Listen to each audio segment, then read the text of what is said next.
As the Secretary General made it clear over the weekend, the United Nations is taking swift action following the extremely serious allegations made against several staff members from UNRWA.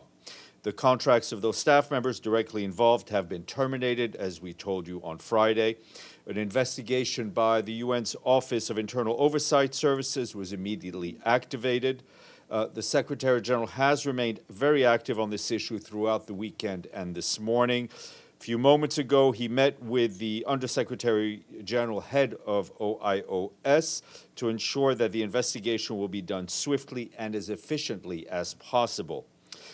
Any employee involved in acts of terror will be held accountable, including through criminal prosecution. And as we said, the Secretariat is ready to cooperate with a competent authority to prosecute the individuals in line with the Secretariat's normal procedure for such cooperation.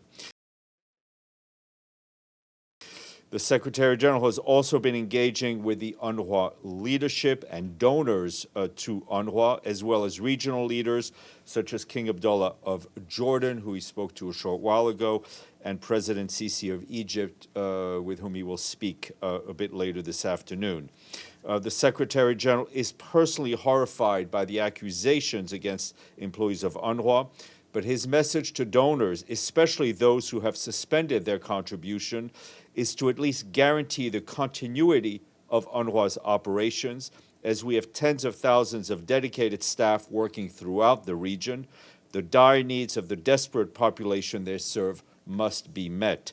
At this point, the outlook for UNRWA and the millions of people it serves, not only in Gaza, but also in East Jerusalem, in the West Bank, Jordan, Lebanon, and Syria, is very bleak.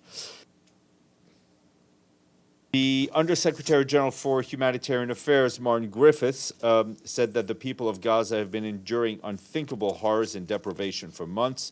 In a post on social media, he said their needs have never been higher, and our humanitarian capacity to assist them has never been under such threat. We need to be at full stretch to give the people of Gaza a moment of hope. Now is not the time to let them down, he said. In Khan Yunis, in southern Gaza, heavy fighting was reported near the Nasser and Al-Hamal hospitals, with Palestinians reportedly fleeing the overcrowded town of Rafah despite the lack of safe passage. Hospitals in Khan Yunis are at risk of closure due to intense hostilities and the issuance of evacuation orders in surrounding states. The 7 partially functional hospitals in the south of Gaza are operating at 3 times normal capacity, while facing critical shortages of basic supplies and fuel. Also, the World Health Organization reports that only 14 of 36 hospitals in Gaza are partially functioning, including 7 in the north. Humanitarian partners continue to report obstacles to their attempts to access the northern and central parts of the Gaza Strip. These include excessive delays for humanitarian aid, convoys before or at Israeli checkpoints, and heightened military activities in central Gaza. Frequent threats to the safety of humanitarian sites and personnel are also impeding the delivery of time-sensitive and life-saving aid.